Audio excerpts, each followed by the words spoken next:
The doctor left the room, and my father said, "You're not as useful as you used to be." I stared at the ceiling and said nothing. 3 weeks later, his lawyer asked me why the signatures didn't match. But I'm getting ahead of myself. Let me back up to the beginning. The real beginning, not the part where everything fell apart, the part where I still believed my children loved me. I had a cardiac episode on a Tuesday morning. Not a heart attack.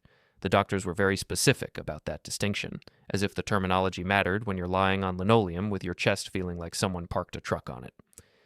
My wife Ellen found me in the kitchen. Turns out my heart just decided it needed a tune-up, some medication adjustments, and a stern lecture about stress management. 2 days in the hospital, another week of monitoring, then home with a list of restrictions longer than my mortgage statement. The kids came to visit that first day. Both of them. That should have been my first warning. My son Brian showed up around noon with his wife Jessica.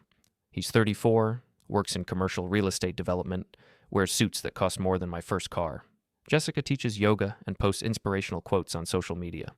They live in a renovated brownstone in the nice part of town and drive matching German sedans. "Dad." Brian stood at the foot of my hospital bed like he was visiting a stranger. "How are you feeling?" "Like I got hit by a truck. The doctor said you're going to be fine." He said it like he was reassuring himself, not me. Jessica touched his arm. "We were so worried." Her voice had that breathy quality she used when she wanted to sound sincere. I'd heard it before, usually right before she asked for something. My daughter Emily arrived 20 minutes later with her husband Derek. Emily's 31, works in marketing for a tech startup, has her mother's cheekbones and her grandmother's talent for manipulation. Derek does something with cryptocurrency that he can never explain in terms I understand. They live in a loft downtown and vacation in places that require passports. "Dad." Emily kissed my forehead, her perfume overwhelming the hospital smell of disinfectant and despair. "You scared us." "Wasn't trying to." "I know." She pulled up a chair, arranged herself like she was posing for a photo. "But we need to talk about some practical things, while we're all here." That's when I should have known. Emily doesn't do practical. Emily does strategic. "What kind of things?" Ellen asked. She was standing by the window, arms crossed, that look on her face I'd learned to read over 32 years of marriage. The look that said she knew something I didn't. "Well," Brian cleared his throat. "Dad's going to need some help. Recovery time, medication management, follow-up appointments. Mom can't do it all alone." "I'm right here," I said. "And I'm not an invalid." "No one's saying you are." Jessica again with that voice. "We just want to help." "Your father has a very good doctor," Ellen said quietly. "And I'm perfectly capable of managing a pill schedule." "Of course you are," Emily smiled. "But there are other considerations. Financial decisions, legal matters, things that might be too much stress right now." I looked at her. Really looked at her. She had a folder in her lap. Actual paperwork, brought to a hospital room, while her father was still wearing a monitor that beeped every 30 seconds. "What's in the folder, Emily?" "Just some documents we thought you should review. Eventually, when you're feeling better." "Show me now." She hesitated, glanced at Brian. He gave the smallest nod. "Power of attorney. Medical directives, estate planning updates. All printed, all professional. All ready for my signature." "You brought homework," I said. "Dad, don't be like that." Brian moved closer. "We're trying to be responsible. If something happens..." "Nothing's happening. I had an arrhythmia, not a stroke. My brain still works." "We know that." Emily's smile never wavered. "This is just precautionary. Smart planning." Ellen hadn't moved from the window. I caught her eye. She gave me the look, the one that meant, "Don't sign anything." "Leave it," I said. "I'll review it at home." "Actually," Derek spoke for the first time, "there are some time-sensitive elements, tax considerations, beneficiary designations. It would be better to handle it now while everyone's available to witness." Tax considerations.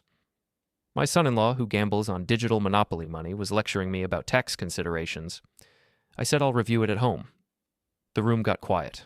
The monitor kept beeping. Somewhere down the hall, someone moaned. "Okay." Emily closed the folder. "Of course. Whatever you're comfortable with. We're just worried about you." They stayed another 15 minutes, made small talk, asked about the food, the nurses, the television options, normal concerned children conversation. Then they left, promising to check in tomorrow to help with anything we needed.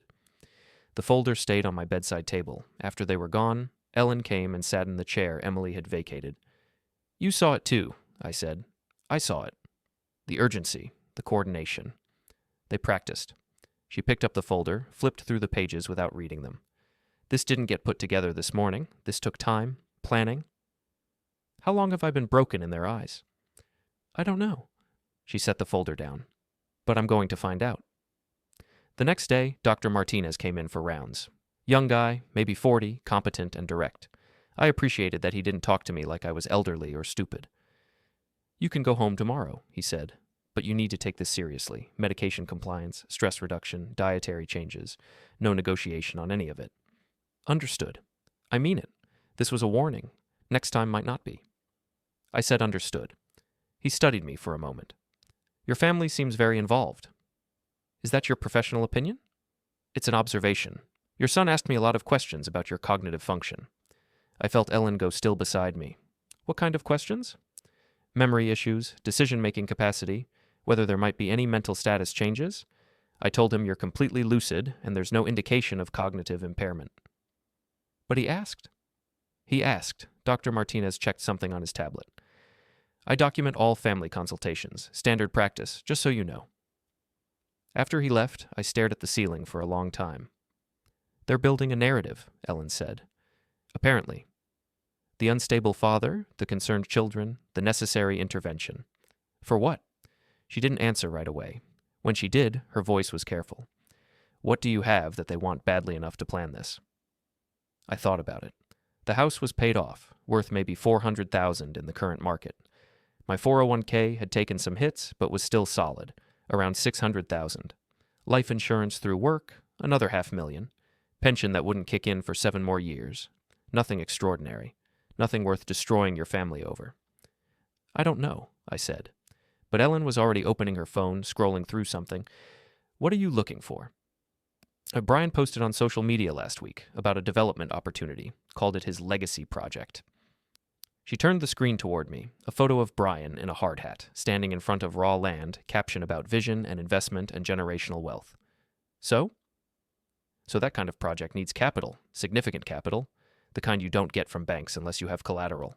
He has his own money. Does he? She kept scrolling. They just renovated their whole building, new cars. Jessica quit her job 6 months ago to focus on wellness. Emily and Derek bought that loft for cash. That's what she told me, cash. People have money. People have debt that looks like money. Ellen locked her phone. I'm going to make some calls, talk to some people, quietly. What people? Your sister, your accountant, anyone who might have been contacted about you recently? You think they've been fishing. I think they've been planning. And I think you interrupted their timeline by surviving. The words hung in the air between us, ugly and true. That night, I couldn't sleep. Hospital beds are torture devices disguised as furniture, but that wasn't what kept me awake. I kept replaying conversations from the past 6 months, phone calls, holiday dinners, the tone shifts I'd ignored because I wanted to believe in the fiction of family, Brian asking about my retirement plans, Emily wanting to know about the house title, Derek's weird questions about my pension beneficiaries, Jessica suggesting Ellen might want to downsize to something more manageable, all casual, all conversational, all data collection. I got discharged Thursday afternoon. Ellen drove me home, helped me up the stairs. I hated that I needed help, hated the weakness in my legs, the heaviness in my chest. But I smiled and took her arm and pretended it was fine. The house felt different. Like I was seeing it through their eyes now. 4 bedrooms, 2 bathrooms, finished basement. Built in 1987, maintained meticulously, mine since 1993. My mortgage burning party was 10 years ago. I remembered it clearly because the kids didn't come. Brian had a work thing, Emily had plans. Sit, Ellen said. I'll make coffee. I sat in my recliner, the one the kids always complained about, the one Emily said made the living room look dated. I felt every year of my 58 on this planet. Ellen came back with coffee and her laptop. I talked to Margaret, my sister, a paralegal, chronically nosy and extraordinarily useful. She said someone called her office last month asking about property transfers. Said they were representing you. Wanted to know about accelerated estate planning for health reasons. What health reasons? I was fine last month. Exactly. She opened the laptop. I also called Dennis, our accountant. Someone requested copies of our tax returns, joint account statements, investment summaries. Dennis said he told them he couldn't release anything without your written authorization. Did he say who asked? A law office. He gave me the name. She showed me. I didn't recognize it. Could be legitimate estate planning? Could be. She didn't sound convinced.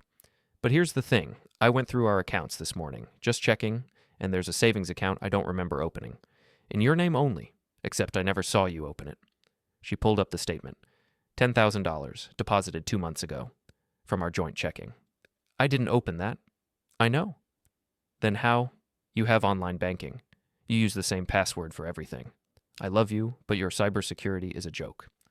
She clicked something else. There's also a credit card in your name. Recent charges. Nothing huge, just enough to establish activity. Someone's building a financial profile. Someone's building evidence of confusion, forgetfulness, accounts you don't remember, charges you didn't authorize, medical emergency, concerned family stepping in to help the declining father.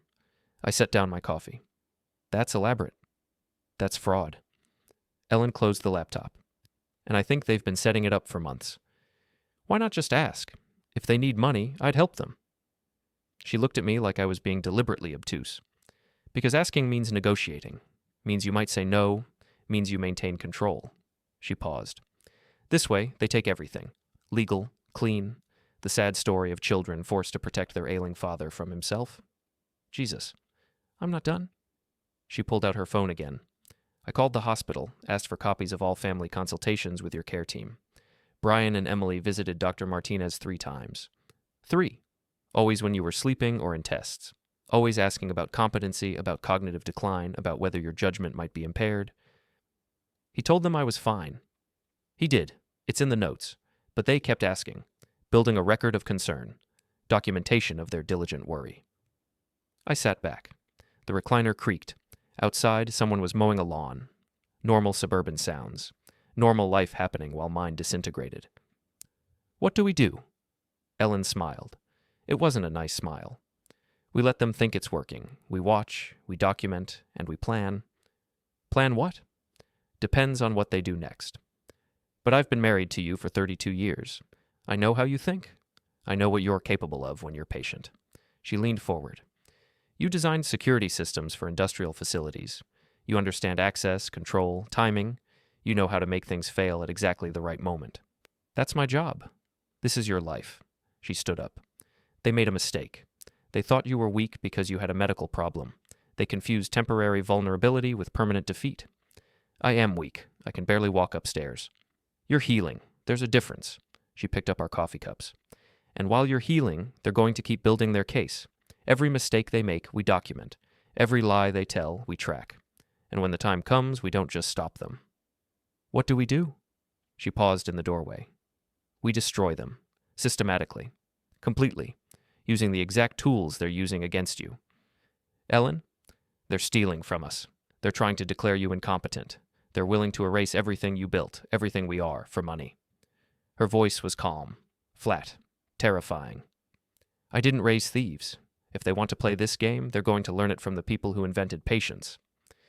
She walked into the kitchen. I heard water running, the clink of cups.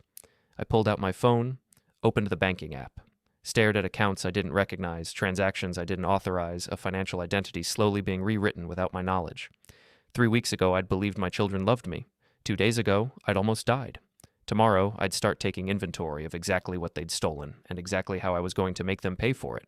But tonight, I just sat in my recliner and let the anger build. Slow, controlled, useful. The doctor had said I needed to reduce stress. He was right. But revenge? Revenge was medicine.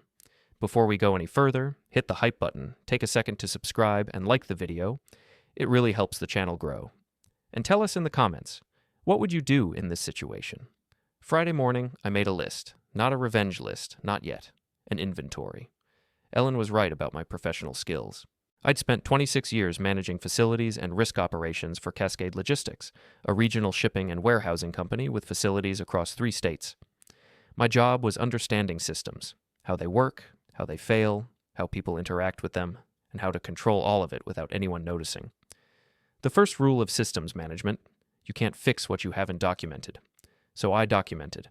I started with the banking. Ellen sat beside me at the kitchen table, her laptop open, her reading glasses on. She'd always been better at details than me. Joint checking, I said. What's the current balance? $18,412. I wrote it down. When was the last withdrawal I actually made? She scrolled. Tuesday before your episode. Gas station, $42. And after? Wednesday. $500 transfer to that savings account we didn't open. Thursday, $200. Credit card payment for a card we don't have. Who authorized it? According to the bank's records, you did. Online, from our home IP address. I was in the hospital. I know, but someone was here. She looked at me over her glasses. Someone who knows our wireless password. The kids have it. Both of them. We gave it to them years ago so they could use the internet when they visited. I remembered. Emily had asked for it when she was home for Thanksgiving 3 years ago. Said her phone data was slow. I'd written it down on a sticky note, stuck it to the refrigerage. She'd taken a photo. Could they access the accounts from here without being here? If they have the password and they route through a VPN that makes it look like our IP address, yes, it's not sophisticated, but it's enough to create the appearance that you did it. How do you know about VPNs? She gave me a look. I watch crime documentaries. You watch the news. We both learn things. Fair enough. What else? I asked. She pulled up another screen. There's a withdrawal from your 401k. Request submitted Monday, before your episode. Processing now, $20,000. Early withdrawal, penalties apply. The request came from your email address. I know. But the email exists. The request exists. And if anyone checks, it looks like you were pulling money out right before a medical emergency. Behavior consistent with confusion or declining judgment. I sat back. They're building a pattern. They're building evidence. And they're doing it carefully. Nothing huge, nothing that would trigger fraud alerts. Just enough to show a man making questionable decisions. Who taught them to do this? Ellen closed her laptop. I have a theory, but I need to make a phone call first. Can you keep documenting? What's the theory? Later, after I confirm. She stood. Write down everything you can remember from the past 6 months. Every conversation about money, health, planning, every time they asked about your work, your accounts, anything. She went upstairs. I heard her door close. I kept writing. 6 months ago, Brian asking if I'd updated my beneficiaries after his grandmother died. Said it was important for tax purposes. I'd told him everything was current. He'd pressed, asked if I was sure, asked if I wanted him to check with my HR department. 5 months ago, Emily suggesting we should get our wills reviewed. Said she'd read an article about estate law changes. Offered to recommend a lawyer. I'd said our wills were fine. She'd seemed annoyed. 4 months ago, Derek asking weird questions about my pension, how it worked, whether it transferred if I died, whether I could take a lump sum. I'd explained defined benefit pensions don't work that way. He'd looked disappointed. 3 months ago, Jessica mentioning how nice it would be if we downsized, how the house was too big for 2 people, how the maintenance must be exhausting. Ellen had shut that down hard. 2 months ago, Brian again, about the beneficiaries, more insistent this time, said he'd heard about families getting destroyed by poor planning. I'd told him to drop it. 1 month ago, Emily showing up unannounced. Said she was in the neighborhood, spent an hour on her laptop at our kitchen table. I'd been in the garage. When I came back in, she was closing our desktop computer. Said she'd needed to print something and her printer was broken. I stared at that last entry. She'd been on our computer, alone, for who knows how long. I got up, walked to the home office. Ellen and I shared an ancient desktop we mostly used for email and online shopping. I wasn't sophisticated about security. I used the same password Ellen had mocked me for. The computer auto-logged into everything. I opened the browser history. Someone had accessed our banking portal the day Emily visited. Also my HR account. Also our investment management page. All of it viewed, nothing changed that I could see, but accessed. Downloaded? Probably. I checked the email. Went to the sent folder. Scrolled back a month. There. An email to Brian. Subject line. Documents you requested. Body. Attached. 3 PDF files, tax returns, bank statements, investment summaries. I never sent that email. I checked the account recovery settings. My phone number was still there, but there was a second number. I didn't recognize it. If someone wanted to reset the password, they could route the confirmation code to either number. I picked up my phone and called Ellen. They cloned my digital identity, I said. I know, I'm looking at your Google account right now. Someone added a recovery email, not yours, not mine. How are you looking at my Google account? You're logged in on the computer. I'm upstairs on the computer. A pause. You should really log out of things. Can we fix it? Not yet. If we change everything now, they'll know we know. We need them to think it's still working. So we just let them keep stealing? We let them think they're stealing, but we document everything, screenshot everything, create our own record of their record. Her voice was steady. I told you, we're playing the long game. I went back to the kitchen, sat down, kept writing. The list grew longer. At 11, Ellen came downstairs with her phone. I talked to an old friend. She's a financial investigator, runs a firm that handles fraud cases for insurance companies. She sat across from me. I described the situation hypothetically, asked what she'd look for if she suspected elder financial abuse. I'm 58. That's not elder. Legally, it is if you're incapacitated, even temporarily, even with just a medical event that could be characterized as impairment. She pulled up notes on her phone. She said the pattern I described is textbook: create evidence of confusion, establish power of attorney, transfer assets quietly. If anyone questions it later, point to the medical event, the documented concern, the responsible children protecting their declining father. How common is this? More common than anyone admits. Usually it's slow, casual, taking advantage of actual cognitive decline. But sometimes it's engineered, and the people who engineer it are usually family because they have access, trust, and motive. What's the defense? Prove you're competent. Prove they're lying. Prove the transactions were unauthorized. Problem is, if they have power of attorney, the transactions aren't unauthorized. They're legal. And if they've built enough evidence of your decline, your word against theirs means nothing. I felt the anger rising again, pushed it down. Anger was useful later. Right now I needed to think. What did she recommend? Document everything. Don't confront. Don't change anything. Let them keep going until they make a mistake big enough to prove intent. Ellen leaned forward. But she also said something else. She said the best defense is offense. Find out what they're planning before they do it. Anticipate. Position yourself to control the revelation instead of reacting to it. How? You tell me. You're the systems guy. How do you audit a system when the system doesn't know it's being audited? I thought about it. At work, we called it penetration testing. You simulate an attack to find weaknesses. You don't fix them right away. You watch how the system responds. You learn the patterns. Then you redesign everything so the attack becomes impossible. I need access to their digital footprints, I said slowly. Not hacking, just observation. See what they are planning, where they are coordinating. Can you do that without breaking laws? Depends. Do they use any of my accounts for anything? Streaming services, family plans, anything where I'm the primary holder? Ellen's face changed. Your phone plan. All 4 of them are on your family plan. Have been for years. Then I can access the account holder portal, see usage, location data if they have it enabled, not the content of messages but metadata, who they're calling, who they're texting, how often. That's legal? I'm the account holder. It's my data. They agreed to the terms when they joined the plan. She smiled. Then let's see who they're talking to. I logged into the wireless carrier's website, pulled up the account. We had 6 lines total. Me, Ellen, Brian, Jessica, Emily, Derek. I ran a usage report for the past month. Brian and Emily had been in contact constantly. 30, 40 messages a day, phone calls every evening. None of that was unusual except for the frequency. They lived 20 minutes apart. Before last month, they barely talked. But the interesting part was the 3rd number, area code 212, Manhattan. Both Brian and Emily had called it repeatedly, 15, 20 times over the past 3 weeks. Calls lasting 30, 40 minutes. I ran the number through a reverse lookup. Law office, Kaplan and Associates, specialized in estate planning and elder law. They have a lawyer, I said. Ellen came around to look at the screen. Already retained, already strategizing. Want to guess what they're planning? Conservatorship, guardianship, some legal mechanism to override your decision-making capacity. She scrolled through the call logs. Look at the timing. The calls start 3 weeks before your cardiac episode. This wasn't reactive. This was preparation. For what? They couldn't have known I'd have a medical event. No, but they could have been waiting for one, building everything so when something happened, they'd be ready to move immediately.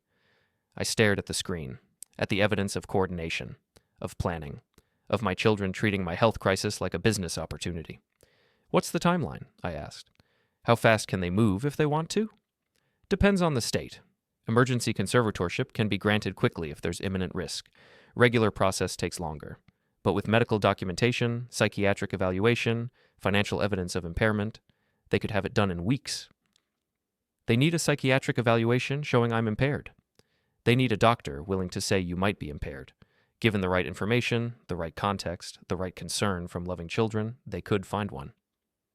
Dr. Martinez said I was fine. Dr. Martinez is a cardiologist. They'd get a psychiatrist or a neurologist, someone who specializes in cognitive assessment, and they'd feed that person every piece of evidence they've built, the forgotten accounts, the confused transactions, the concerned family, the recent medical crisis. Set up the narrative, then bring in the expert to confirm it. Exactly. Ellen stood up. But here's what they don't know. We see them coming. We have time to prepare, and we have something they don't. What's that? The truth, and the patience to use it properly. She was right, but patience required control, and control required. I stopped feeling like the walls were closing in. My phone buzzed. Text from Brian. Hey, Dad, just checking in. How are you feeling? Mom said you came home yesterday. Want to bring dinner over tomorrow? I showed Ellen. What do I say? You say yes. You say you're feeling better. You thank him for being concerned. You play the role they expect. She looked at me. Can you do that?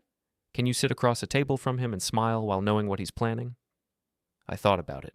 About Brian as a kid, playing catch in the backyard, about teaching him to drive, about the pride I felt when he got his first real job. Then I thought about the fake accounts, the lawyer, the medical consultations designed to declare me incompetent. Yeah, I said, I can do that. I texted back, sounds great, looking forward to it. His response was immediate. Perfect, 6 p.m.? See you then. I set down the phone. What are we doing tomorrow night? I asked. Ellen smiled. We're letting them take more rope. How much rope? As much as they want, right up until they hang themselves with it. I went back to my list, kept documenting. By the time I finished, I had 6 pages of single-spaced entries, 6 months of small moments that made sense in hindsight, 6 months of my children positioning me for destruction. But I also had something else, a timeline, a pattern, evidence. And I had Ellen, who'd spent the afternoon calling people, asking questions, building our own case while they built theirs. That night, I couldn't sleep again. But this time it wasn't from fear or betrayal. It was from the planning, the calculations, the slow, methodical construction of exactly how to dismantle everything they'd built. I wasn't a violent man. Never had been. But I understood systems. I understood leverage. I understood that the best way to destroy something wasn't to attack it directly, but to make it destroy itself. They thought I was weak, vulnerable, an easy target. They were about to learn the difference between weakness and patience. The psychiatric evaluation was scheduled for 2 weeks out. Dr. Sarah Brenner, forensic psychiatrist, mutually agreed upon by both legal teams. Her job was to determine my mental capacity, my decision-making ability, my cognitive function. Her report would likely determine the outcome of the entire case. Rebecca assured me this was routine, professional, nothing to worry about if I was actually competent, which I was. Still, the idea of being examined, tested, evaluated, it felt invasive, degrading, like being treated as evidence in my own life. But Ellen was right. We needed time, and this bought us time. I went back to work the Monday after the hearing. Part-time meant 4 hours a day, desk duty only, no facility walks, no physical inspections, just coordination, planning, paperwork, the boring parts of my job. It felt amazing. Tom set me up in my old office. Good to have you back. Good to be back. How are you really doing? I considered lying, keeping it professional. But Tom had defended me to Brian. He deserved honesty. My kids are trying to have me declared incompetent so they can control my finances. I just went to court to prove I'm not losing my mind. But other than that, great. He blinked. Jesus. Yeah. Is there anything I can do? You already did it. You told them I was competent when they tried to fish for evidence otherwise. That mattered. Of course I did. You're one of my best people. He paused. You need any backup? Documentation? Reference letters? Maybe. My lawyer might contact you about testifying if it goes to full hearing. Tell her I'm available. This is ridiculous. You're recovering from a medical event, not having a breakdown. Try telling my children that. He shook his head. Family. They'll screw you worse than enemies. He wasn't wrong. I settled into my routine, reviewed facilities reports, coordinated maintenance schedules, handled vendor communications, normal work, boring work. Exactly what I needed. My coworkers were good about it. No one asked invasive questions. No one treated me like I was fragile. They just welcomed me back and got back to business. At lunch, I ate in the break room with the usual crowd, talked about normal things, football, weather, the new highway construction, human interaction without ulterior motives. It reminded me what normal felt like. I got home at 1. Ellen was on her laptop. How was work? Good. Felt good. I sat down. What are you doing? Research on Kaplan and Associates.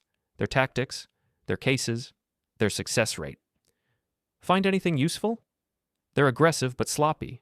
They win emergency hearings about 60% of the time, but when cases go to full hearing, their success rate drops to 30%. They rely on shock and speed. When the other side has time to prepare, they fall apart. So time is our advantage. Time is our weapon. She pulled up another screen. I also found 3 cases where they were sanctioned for misconduct: fabricating evidence, witness coaching, misrepresenting medical records. Can we use that? Rebecca's looking into it. If they have a pattern of misconduct, it undermines their credibility, makes their entire case suspect. Will the judge care? Depends on the judge. But it's ammunition. Everything is ammunition now. She was in full strategic mode. I'd learned not to interrupt when she got like this. My phone buzzed. Text from Brian. Dad, I'm sorry about court. I know this is hard. We're just trying to do what's best. Can we talk? Please? I showed Ellen. What do I say? You say you need space. You say the legal process is ongoing and you're not comfortable discussing it outside of that. You stay polite but distant. I typed, I understand you think you're helping, but I need space right now. Let's let the legal process handle this. His response came fast. I love you, Dad. Please know that. I didn't respond to that. He's trying to maintain the caring son narrative, Ellen said, creating a record of reaching out, of attempting reconciliation, of being reasonable while you're being stubborn. So everything is performance, everything is documentation, both sides. She was right. We were all creating records now, building cases. Every interaction was evidence. The next week, Emily tried. She showed up at the house unannounced. Tuesday afternoon, I was resting, doctor's orders. Ellen answered the door. Hi, Mom. Is Dad home? He's resting. Can I talk to him just for a minute? I don't think that's appropriate right now. Mom, please, I just want to make sure he's okay. Ellen's voice stayed steady. He's fine. He's working. He's recovering. He's managing his own life. I know you're angry. I understand. But this isn't about anger. This is about Dad's health. His health is fine. His doctor says so. His employer says so. 9 independent witnesses say so. The only people saying otherwise are you and your brother. Because we're the only ones who see him regularly, who know him. You're the only ones who stand to benefit from him being declared incompetent. Silence. Then Emily's voice, harder. That's not fair. Neither is trying to steal from your father. We're not stealing, we're protecting. Then explain the unauthorized bank accounts. Explain the 401k withdrawal. Explain why you hired a lawyer specializing in asset control before he even had his medical event. I don't have to explain anything to you. No, you'll explain it to a judge. Ellen closed the door. I heard Emily's footsteps on the porch. A car door, engine starting, driving away. Ellen came back inside. Her hands were shaking. You okay? I asked. I hate this. I hate that I just had to close the door on my daughter. But she's not my daughter right now. She's someone trying to destroy us. You did the right thing. Did I? She sat down. Maybe I should have let her in. Let her talk. Recorded the conversation. We have enough recordings. We can never have enough evidence. She was spiraling. I recognized the signs. Ellen was calm under pressure, but when she had time to think, the weight of it all hit her. Hey, I took her hand. We're winning. The judge didn't grant emergency conservatorship. We have time. We have evidence. We have truth. Truth doesn't always win. It will this time, because we're not just defending. We're attacking. We're proving they fabricated everything. We're destroying their credibility. What if we can't? Then we adapt, but we don't give up. We don't let them take what we built. She nodded, took a breath. You're right. I'm just tired. So rest. I'm not the only one recovering here. She smiled, squeezed my hand. When did you become the strong one? I've always been strong. I just didn't have a reason to show it. That night, Rebecca called. I have the preliminary report from Dr. Brenner. My stomach dropped. Already? She's efficient, Wants to complete the evaluation next week, but she sent preliminary impressions based on your intake interview. And? She found no evidence of cognitive impairment, no signs of dementia, confusion, or diminished capacity. Her preliminary assessment is that you're fully competent. I exhaled. That's good. That's excellent. Her final report will include comprehensive testing, but preliminary findings carry weight. This undercuts their entire argument. What's next? She'll do full neuropsychological testing next week. Memory, executive function, decision-making, all of it. You'll spend about 6 hours with her going through various assessments. 6 hours? Standard protocol. But based on her preliminary impression, I'm confident you'll pass everything. Just be yourself. Answer honestly. Don't try to perform. Okay. One more thing. I subpoenaed the hospital records, including Dr. Martinez's notes on his consultations with your children. You were right. He documented their repeated questions about your competency. He also documented his repeated answers that you were fine. It's damning. Will the judge see that? Oh, yes. I'm submitting it with our next filing, along with documentation of their lawyer being retained before your medical event, and the timeline of account access, and their phone records showing coordination. You've been busy. I don't lose cases I know are right, and this one is right. She paused. They're going to come at you harder now. They know they're losing. Desperate people do stupid things. Like what? Like try to create new evidence. Like attempt reconciliation to make you look unreasonable for refusing. Like reach out to people you know trying to poison the well. I'll just be aware. Everything they do now is tactical. Everything we do is tactical too. Yes, but we have truth on our side. That matters. After she hung up, I told Ellen, preliminary findings are good, full evaluation next week. So we're halfway there. Halfway to proving I'm competent. Still need to prove they're lying. We will. The evidence is there. We just need to organize it right. She pulled up her documentation. Hundreds of files now. Screenshots, recordings, bank records, phone logs, a comprehensive map of their coordination. When we go back to court, she said, we're not just defending you. We're prosecuting them. For fraud, for elder abuse, for attempted theft, all of it. Can Rebecca do that in a conservatorship hearing? She can present evidence. The judge can refer to law enforcement if the evidence warrants it.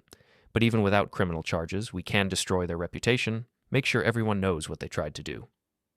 You want to go public? I want consequences. Real ones. Not just winning the case and moving on. They need to understand what they almost destroyed. I looked at her, at the determination in her face, the calculated fury. When did you decide this wasn't just about defense? When they showed up at the hospital with power of attorney papers? When they treated your medical crisis as an opportunity? When they proved they'd sacrifice anything for money? She closed the laptop.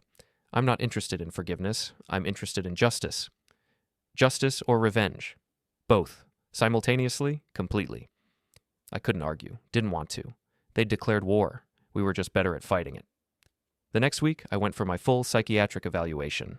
Dr. Brenner's office was clinical, neutral, designed to be non-threatening. She was about 50, gray hair, glasses, professional demeanor. She shook my hand and got right to it. This will take several hours. We'll do cognitive testing, memory assessment, executive function evaluation, and a clinical interview. Just relax and do your best. Okay. We started with memory tests, lists of words to remember, stories to recall, patterns to identify. I focused, answered carefully, didn't rush, then problem solving. Puzzles, logic questions, scenarios requiring judgment. I worked through them methodically, then the interview. Questions about my life, my health, my family, my decisions. I answered honestly, didn't hide the conflict, explained the situation as factually as I could. Your children claim you've been confused, making poor decisions. Do you feel that's accurate? No, I feel they're misrepresenting normal variation in behavior as cognitive decline to justify taking control of my assets. That's a serious accusation. I have serious evidence. Such as? They accessed my accounts without permission, created false transactions, hired a lawyer before my medical event, coordinated their story, built a case based on fabrication. How do you know this? Documentation, phone records, timeline analysis, bank logs, medical records showing they were fishing for evidence of incompetence before they had any. Dr. Brenner made notes. You've clearly thought this through. I've had to. They're trying to take everything I built. I'm not going to let them do it based on lies. Do you feel angry about this? Yes. Does that anger affect your judgment? No, it focuses it. More notes, more questions, hours of evaluation. Finally, she finished. We're done for today. I'll compile my report and submit it to the court within the week. Any preliminary thoughts? She smiled. I'm not supposed to share that with subjects. But off the record, you're one of the most cognitively intact people I've evaluated. Your memory is above average for your age. Your executive function is excellent. Your judgment is sound. If your children think you're impaired, they're either delusional or lying. Can you put that in your report? I'll put my professional assessment in my report, which will support what I just said, but in more diplomatic language. Thank you. Don't thank me, I'm just doing my job. But for what it's worth, I've seen a lot of these cases. Real decline versus fabricated decline. Yours is clearly the latter. I hope the court sees that. I left her office feeling lighter than I had in weeks. Ellen was waiting in the car. How did it go? She basically said I'm fine and my kids are full of it. She said that? Off the record, but yeah, her report will support it. Ellen smiled, really smiled. Then we have them. Medical clearance, psychiatric clearance, employer testimony, witness statements, evidence of fabrication. We have everything. So what's next? Next, we wait for her report. Then Rebecca files our counter petition. Then we go back to court and end this. How long? 2 weeks, maybe 3, but we're close. So close. She was right. We were close. But in my experience, that's when things get dangerous. When people are cornered, they don't give up. They get desperate, and desperate people burn everything. I didn't have to wait long to be proven right. Thursday night, my phone rang, number I didn't recognize. Hello? Mr. Anderson? This is Detective Morrison with the police department. We need to talk about a report filed against you. What kind of report? Elderly financial exploitation, self-harm risk, threatening behavior toward family members. He paused. Your son and daughter are claiming you're a danger to yourself and others. I sat in the police station interview room and tried not to let the rage show. Detective Morrison was maybe 40, tired-looking, the kind of cop who'd seen enough bullshit to recognize more of it. He sat across from me with a folder that I assumed contained Brian and Emily's latest fabrication. Let me be clear, he said. I'm not here to arrest you. I'm here to investigate a report. You're not in custody. You can leave any time, but I'd like to hear your side. What exactly did they claim? He opened the folder. Your children filed a report alleging concerning behavior, specifically that you've made threats against them, that you're exhibiting paranoid ideation, that you're refusing medical treatment, and that they're worried you might harm yourself or them. That's complete fabrication. Okay, tell me your version, I explained. The medical event, the conservatorship attempt, the unauthorized account access, the coordination, the court hearing, the psychiatric evaluation, all of it. Morrison took notes. So this is a family dispute about money. This is my children trying to steal from me and using false police reports to support their narrative that I'm unstable. Have you made any threats against them? No. Any contact at all since the court hearing? My son texted asking to talk. I said I needed space. My daughter showed up at my house. My wife asked her to leave. That's it. No threats? No hostile language? None. I've been specifically avoiding contact because my lawyer advised it. He wrote something down. You have a lawyer? Yes, Rebecca Walsh. She's representing me in the conservatorship case. Mind if I contact her to verify your story? Please do. He made a call, stepped out of the room, came back 10 minutes later. Your lawyer confirms the conservatorship case, confirms you've been advised to avoid contact, confirms there's no evidence of threats or concerning behavior. He closed his folder. Mr. Anderson, I've been doing this job for 18 years. I've seen a lot of elder abuse cases. Usually it's the family exploiting the elder. Sometimes it's the opposite. But this feels like the former. Because it is. Problem is, your children made an official report. I have to investigate it. That means I need to verify you're not a danger to yourself or others. You willing to do a wellness check? Let me confirm you're stable, coherent, not exhibiting signs of mental health crisis. Right now? Right now. Fine. He spent 20 minutes asking questions. Standard mental health screening. Was I planning to hurt myself or anyone else? Was I hearing voices? Was I experiencing paranoid thoughts? Was I able to care for myself? I answered everything calmly, rationally, like a person who wasn't having a breakdown. You seem fine to me, he finally said, but I still need to file a report, for the record, and I need to advise you that if your children file additional reports, this will escalate. They're filing false reports. I believe you, but I can't ignore reports just because I think they're bullshit. Best I can do is document that I investigated and found no evidence to support their claims. Will that documentation be available to the court? If your lawyer subpoenas it, yes. Then please document everything. He nodded. One more thing. Your children mentioned they have evidence of financial irregularities. Accounts you can't explain, transactions you don't remember. Is there any truth to that? There are accounts I didn't open and transactions I didn't authorize, because they opened them using unauthorized access to my online banking. Can you prove that? Yes. My lawyer has forensic documentation of the access patterns, IP addresses, and timelines showing the accounts were created from devices I don't own. Then you should be fine. But be careful. False police reports can be used to support conservatorship claims. They're building a paper trail that says you're unstable. Every official record matters. I understand. He stood, handed me a card. If they contact you again, document it. If they make more reports, call me directly. I'll investigate, but I'll also document the pattern. Eventually, repeated false reports become harassment. Thank you. Don't thank me. I'm just doing my job. But for what it's worth, your kids sound like assholes. I called Ellen from the parking lot. They filed a police report, claiming I'm dangerous. Silence. Then, what did the detective say? He investigated, found nothing, documented that I'm not a threat, but it's still on record. Did he seem to believe them? No, he seemed to believe me, but he said it's still ammunition for their case. Call Rebecca, now. She needs to know about this. I called. Rebecca answered on the second ring. They filed a police report claiming you're dangerous? Yes. And the detective found no evidence? Correct. Okay. This is actually good for us. It shows escalation, desperation. They're creating false evidence because they know they're losing, but it also creates a record that can be used against them if we can prove the reports are false. The detective said he'd testify if subpoenaed. Perfect. We'll use his report to show their manufacturing crises. It undermines their credibility, makes them look manipulative instead of concerned. They're trying to make me look unstable.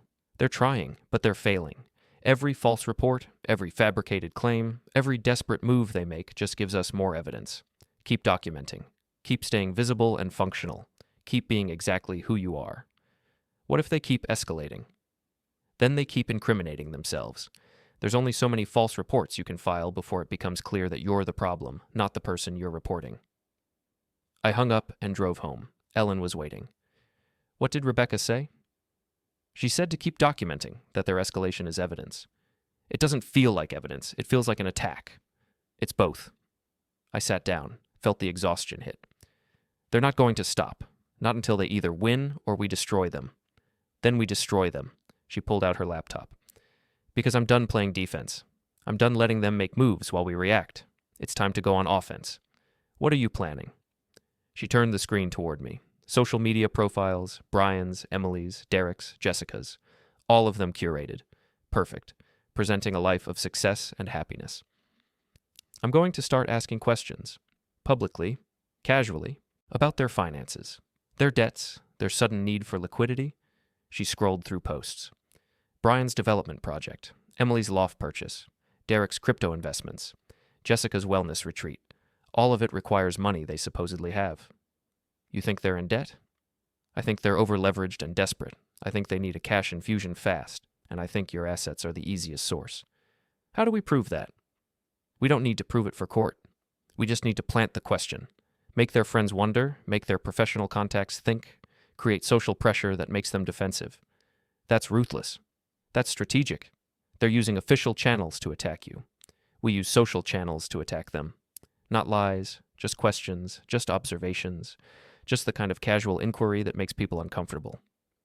She was right, and I was past caring about fair play. Do it, she started typing.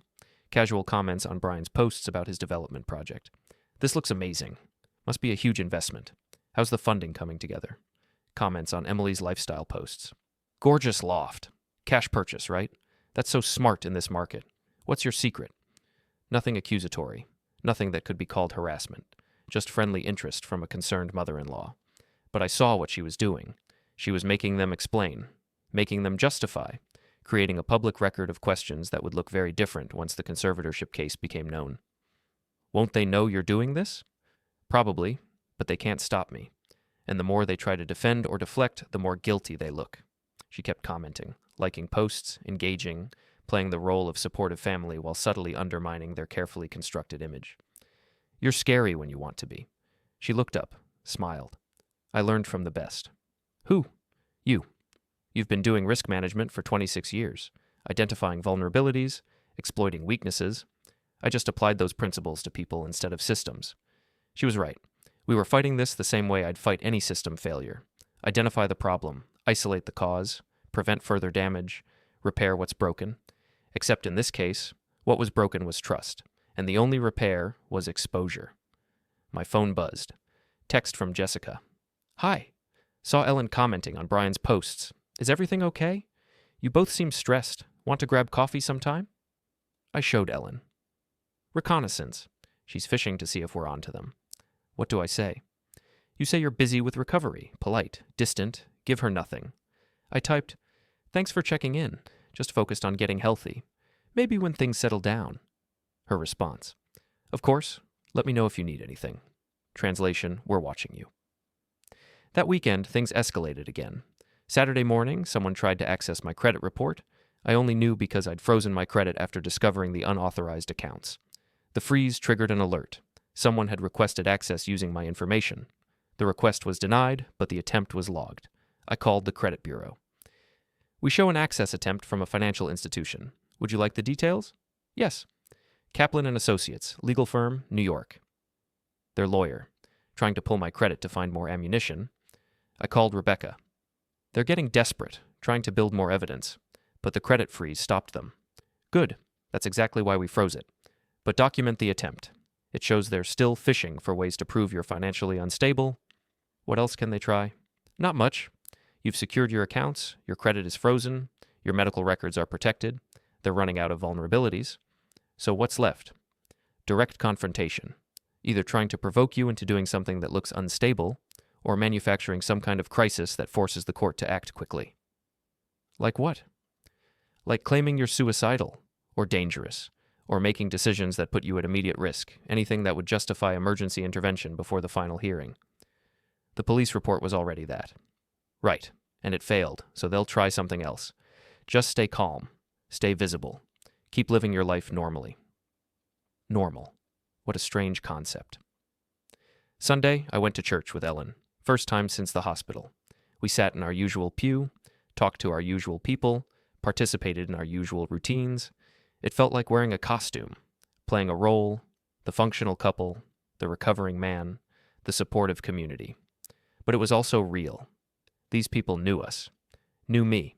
If Brian and Emily tried to paint me as declining, these people would contradict them. After service, 3 people asked how I was doing. I told them about work, about recovery, about feeling good, all true, all documented by witnesses. Tom and his wife were there. He pulled me aside.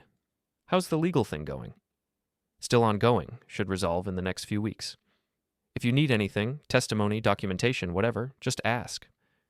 I might take you up on that. Please do. What your kids are doing is garbage.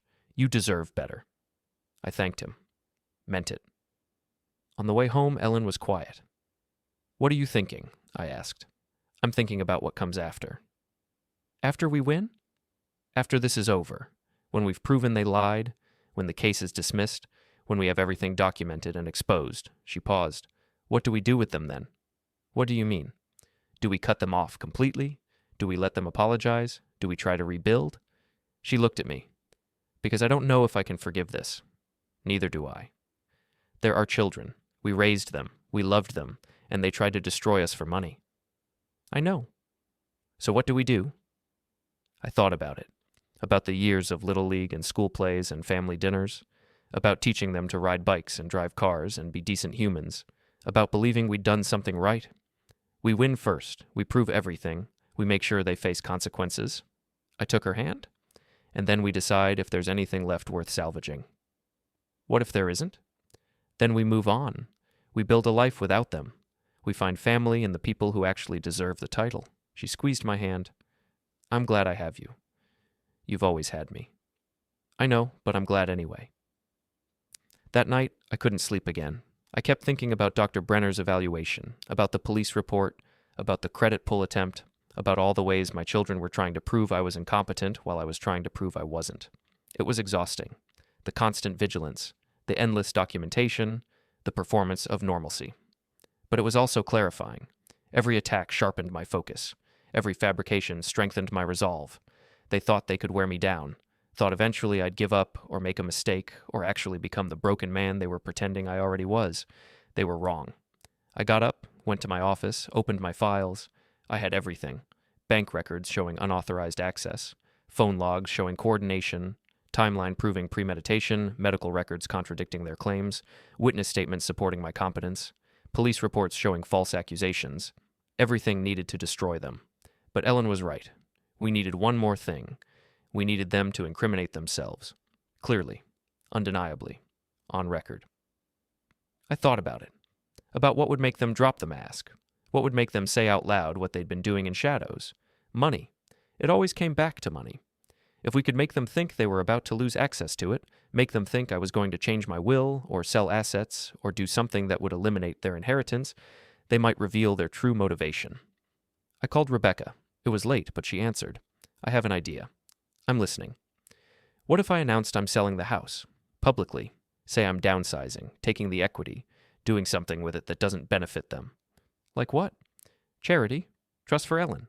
Anything that makes it clear they're not getting it. That might provoke a reaction, but it might also give them ammunition about you making impulsive decisions. Not if I present it as careful planning, financial consultation, reasoned choice for retirement. She thought about it. It's risky. But if they react badly, if they reveal this was always about the money, it could be exactly what we need. So I do it? Let me think about how to structure it, how to make it look legitimate while also being obvious bait. Give me 24 hours. I hung up and went back to bed. Ellen was awake. What are you planning? I told her. She smiled. That's perfect, absolutely perfect. They won't be able to help themselves. You think they'll take the bait? I know they will, because they're desperate, and desperate people make mistakes. She was right. They were about to make their biggest one yet.